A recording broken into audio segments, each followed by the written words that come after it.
देखिए, इस बजट का नाम भले आम बजट हो, लेकिन ये आम बजट नहीं है। खास लोगों को ध्यान में रख के बजट बनाया गया है। आप देखेंगे इस बजट में न रोजगार के सवाल पर कहीं बात की गई है, न पब्लिक के महंगाई के सवाल पर बात की गई है, न यहाँ के लोगों का इंफ्रास्ट्रक्चर पर बात की गई है। बात की गई है तो सैनिक स्कूल खोलेंगे, लेकिन प्राइवेट सेक्टर के सहयोग से।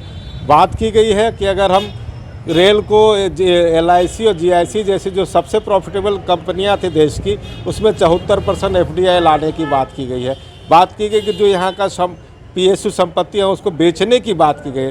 तो कहीं न कहीं सरकार ने जो बजट पेश किया है, ये कुछ खास तबके को लोगों को ध्यान में रख कर पेश किया गया है। लोगों को केवल झुनझुना थमाने का काम किया गया। आप देखेंगे ना, महंगाई पर कैसे कंट्रोल किया, इस पर कोई चर्चा नहीं है। एम्प्लॉयमेंट पे कोई चर्चा नहीं है, इंफ्रास्ट्रक्चर पर कोई चर्चा नहीं है।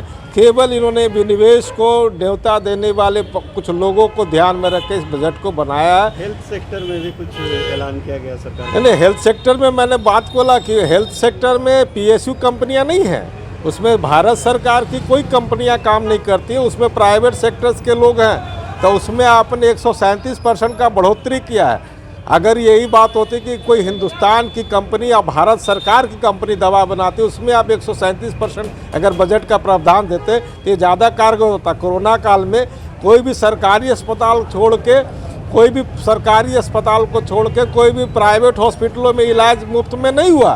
तो ये ध्यान देने की जरूरत है कि ये सरकार ने हमेशा प्राइवेटाइजेशन को बढ़ा दिया और ये प्राइवेट लोगों को ही ध्यान में, पब्लिक सेक्टर को। ओवरऑल क्या मानते हैं बजट को? ये बजट जो है लोगों को ठगने का बजट है और पब्लिक सेक्टर को उजाड़ने का बजट है। देश के आम आवाम के लिए बजट नहीं है, कॉरपोरेट के लिए बजट है।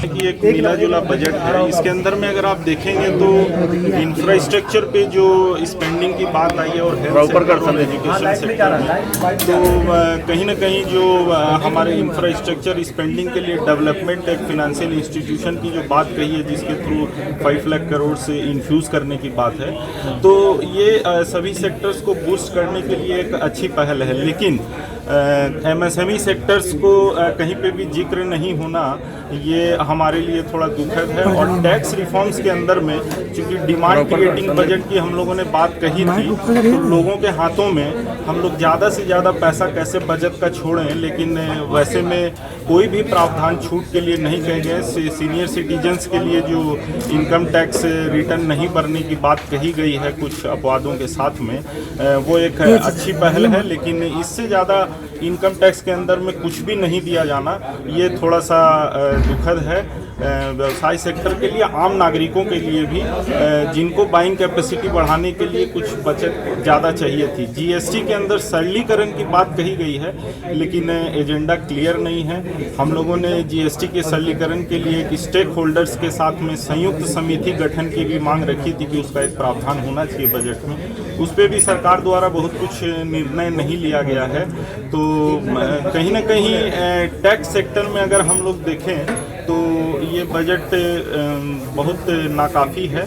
और बाकी ओवरऑल सेक्टर में infrastructure spending, health sector spending, education sector spending, ये ओवरऑल मिला जुला करके सरकार ने हर जगह को पैसा देने की एक कोशिश की है। तो मैं कहूँगा उद्योग और व्यवसाय की जगत से इस बजट का एक मिक्स रिव्यू है और उसके वैसे ही परिणाम हम लोग को आने वाले समय में देखने को मिलेगा। झारखंड के लिए बजट में बहुत विशेष नहीं आया। हम लोगों ने जो इस बजट में देखा है, सरकार के प्रयासों से जो टेक्सटाइल पार्क्स की घोषणा हुई है, उसमें एक पार्क हम लोगों को लेना चाहिए। दूसरा, गेल और इनके द्वारा जो ये पाइपलाइन, गैस पाइपलाइन का जो काम है, उसके अंदर में भी हमारे झारखंड गवर्नमेंट को आगे बढ़ करके, और एक बहुत अच्छा स्कोप है हमारे स्टेट के अंदर में, उस पर भी वर्क करना चाहिए। हाईवे अथॉरिटीज़ की तरफ से स्टेट को कुछ नहीं मिलना, ये थोड़ी सी दुखद बात है। लेकिन ओवरऑल जो भी सरकार की स्पेंडिंग होती है, देखिए उसमें स्टेट का एलोकेशन होता है, तो वो केंद्र सरकार और राज्य सरकार में सामंजस्य की स्थिति आगे आने वाले समय में, वैसे जो भी प्रोविजंस है उसमें यहाँ की सरकार केंद्र से बात करके और यहाँ पे भी स्पेंडिंग को बढ़वाए। ऐसा क्या? देखिए, कोरोना संक्रमण काल जिस तरह से देश की जनता या देश के तमाम लोगों ने झेला है, उसके बाद से लगा था कि बजट में आम आदमी के लिए कुछ विशेष होगा।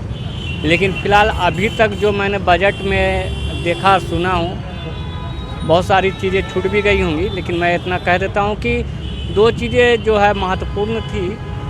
एक तो बजट में आया है कि जो सीनियर सिटीजन है उन लोगों के लिए टैक्स फ्री किया गया, लेकिन सवाल ये है कि 75 साल के पार उम्र के लोग जो हैं उनके लिए टैक्स फ्री किया गया है।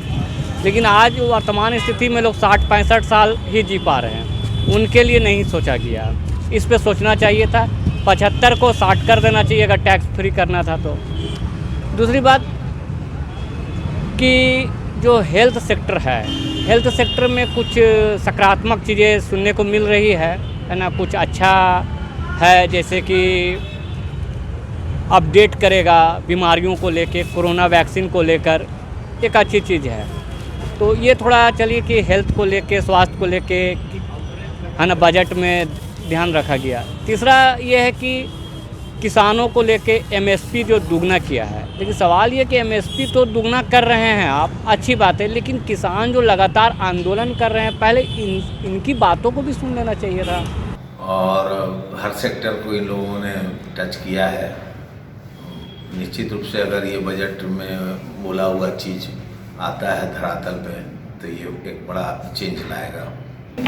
बंगाल में इलेक्शन है तो ऑब्वियसली बंगाल पे कुछ जाने की बात थी और होनी ही थी वो चीज़ के अंदर। और उड़ीसा के अंदर में पारादीप को दिया है कुछ फिशिंग के लिए कुछ काम करने को, झारखंड के लिए पर्टिकुलरली नहीं है। और हम लोग ये देखते हैं ईस्टर्न स्टेट यूजुअली फंड्स लेने में थोड़ी सी कमजोरी भी दिखा देता है। तो ये 3-4 स्टेट्स को मिल करके जो विहित रूप से जो सारे स्टेटों के लिए उन्होंने जो अपने स्कीम्स को निकाला है उसके अंदर में हम लोग को प्रोएक्टिव हो करके अपने फंड्स को लेने पड़ेंगे, अपना हिस्सा लेना पड़ेगा, तभी हम लोग आगे बढ़ पाएंगे। कोरोना पीरियड के बाद में देखने को मिला था कि स्मॉल स्केल इंडस्ट्रीज़ और मिडिल स्केल इंडस्ट्रीज़ को काफ़ी गवर्नमेंट ने पुश किया था, फाइनेंशियल हेल्प किया था। इस बार कुछ ऐसा कुछ खास देखने को नहीं मिला। मैंने आपको पहले भी बताया कि बहुत स्पेसिफिकली इस मैटर पे नहीं बोला गया है।